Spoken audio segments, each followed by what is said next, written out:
Across the vast fields of 19th century Brazil, whispers began to drift like a wild and restless wind. Stories about a man whose towering height seemed almost impossible. People called him Pata Seca, the cracked foot, a name that sounded as if it belonged to legend, not to the living world. He stood over 2 meters tall, a height that made anyone who saw him for the first time freeze in a mix of awe and unease. But in that era, a body so extraordinary was not a gift. It became the very thing that pushed his fate onto a path no one would ever choose. In scattered remnants of old records, people said he was turned into a biological model for others to exploit.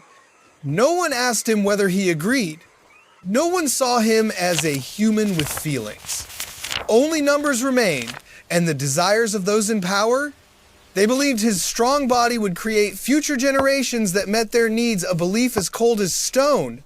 For many years, he was forced into pairings with other enslaved women, none of them given the freedom to choose. Oral histories claim he may have fathered hundreds of children, a number heavy enough to make history shiver. But within that darkness, the most frightening thing wasn't the number itself. It was the fact that he was treated as nothing more than a biological resource. No emotions, no identity. Only existence repurposed for someone else's demands. Elders in the community later recalled that his feet were cracked like dry earth, a result of endless walking and a life drained without mercy. When night fell, they said he often sat alone, silent, eyes staring far away, as if trying to escape the very body that had been overused for so long. But history always hides turning points.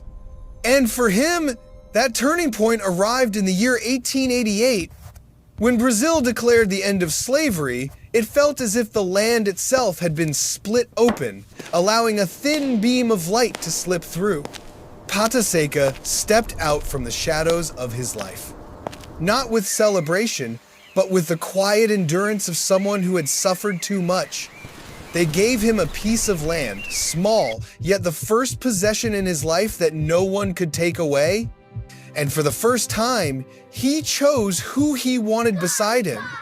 He married the woman he truly wished to be with.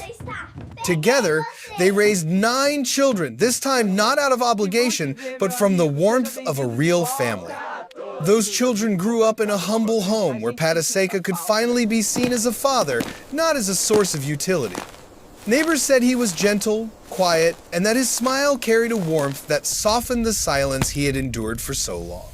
People believe he lived to be 130 years old, a number that borders on myth, yet is spoken with deep respect across generations. When he passed away, more than 1,000 people came to say goodbye.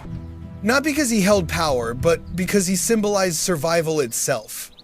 Even today, in the region where he lived, there's a half-joking saying, "Walk a few steps, and you'll meet one of Pata Seca's descendants."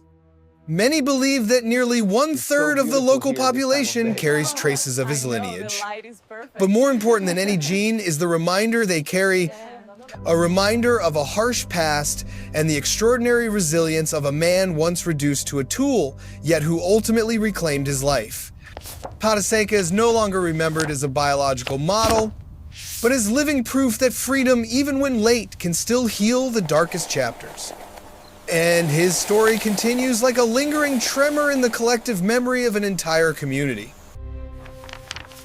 Stay curious. See you in the next story.